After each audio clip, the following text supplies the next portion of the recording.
इस वीडियो में हम लोग कवर करेंगे tax planning by ELSS, equity linked saving scheme, also known as tax saver plans.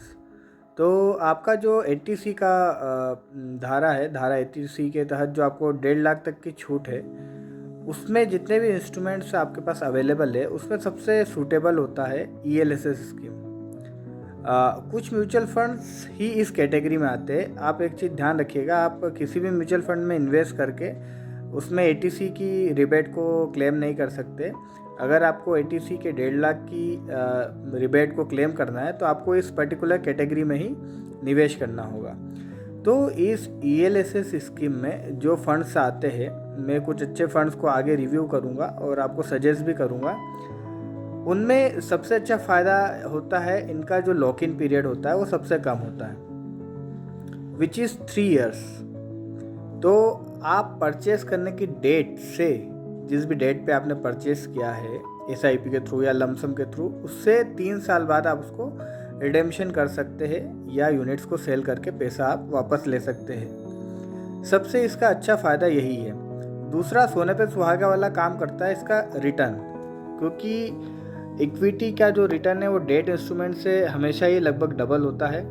तो मेरे पास एक फंड था जिसमें मैं पहले निवेश करता था, बीच में बंद हो गया था वो निवेश उसमें, लेकिन उसका आप XIRR देखें या CAGR देखें, परसेंटेज ऑफ रिटर्न देखें, तो वो अभी 16-17% के आसपास है।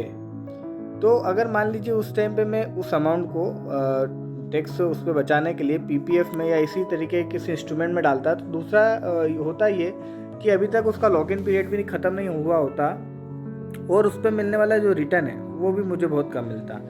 मैं आपको एक मोटा मोटा उसमें अंदाज़ बताता हूँ। उसमें जो भी मेरा अमाउंट इन्वेस्ट किया था 2016 से 2019 तक, वो एक बैंक के थ्रू मैंने SIP की थी, इसलिए वो पता नहीं ऑटोमेटिक वो उसमें से जो SIP चलती थी वो बंद हो गई। उसके बाद कोरोना आ गया था और उस SIP को मैं स्टार्ट नहीं कर पाया। फिर मैंने दूसरे ही तरीके से इन्वेस्टमेंट स्टार्ट कर दिया था। लेकिन उसमें समझने वाली बात यह है कि उस अमाउंट को उसने लगभग डबल कर दिया। तो आप उसका रिटर्न देखेंगे तो 16-17% के आसपास बैठता है। दूसरा, आप ये देखेंगे कि उस अमाउंट को मैं भी रिडेम्पशन उसको जो है विड्रॉ भी कर सकता हूँ। उसमें रिडेम्पशन मुझे अलाउड है, क्योंकि 2019 से 2022 3 साल उसको पूरे हो गए। जो आखिरी SIP गई थी मेरी 2019 में, उसको भी 3 साल पूरे हो गए। तो वो जो पूरा अमाउंट है which I have invested during 2016 to 2019, वो पूरा का पूरा अमाउंट अब जो है मैं रिडीम कर सकता हूँ। तो ये सबसे अच्छा फ़ायदा होता है ELSS स्कीम में निवेश करने का। एक तो 80C के तहत आपको उसमें टैक्स रिबेट मिल गया, और दूसरा उसको आप 3 साल के बाद ही भुना सकते हैं, रिबेट उसका रिडेम्पशन कर सकते हैं, विड्रॉ कर सकते हैं। तो फ्लेक्सिबिलिटी हो जाती है। देखिए, निवेश में एक चीज़ ध्यान रखिए कि फ्लेक्सिबिलिटी या लिक्विडिटी होना बहुत ज़रूरी है। आपका पैसा कहीं फंस गया है, आप उसको निकाल नहीं पा रहे हैं, तो भले वो रिटर्न काफ़ी अच्छा दे रहा है या आप उसको टुकड़े में नहीं बेच पा रहे हैं। जैसे आप रियल इस्टेट खरीदते हैं, तो रियल इस्टेट में कई जगह पे रिटर्न अच्छा होता है, लेकिन उसकी दिक्कत एक तो क्या होता है कि आपको बहुत ज़्यादा पकड़ होनी चाहिए वो जगह की, और रियल इस्टेट में हर समय और हर जगह एक जैसा रिटर्न नहीं मिलता है। ये बात थोड़ा सा याद रखना, हर समय और हर जगह।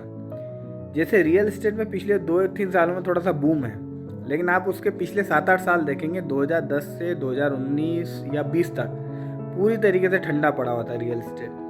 उस दौरान के जो रिटर्न है वो मुझे लगता है FD से भी कम थे। तो हाँ, जिनके पास ब्लैक मनी है उनके लिए बहुत अच्छा एक साधन होता है वहाँ पर छुपाने का, टैक्सेस को बचाने का गवर्नमेंट से।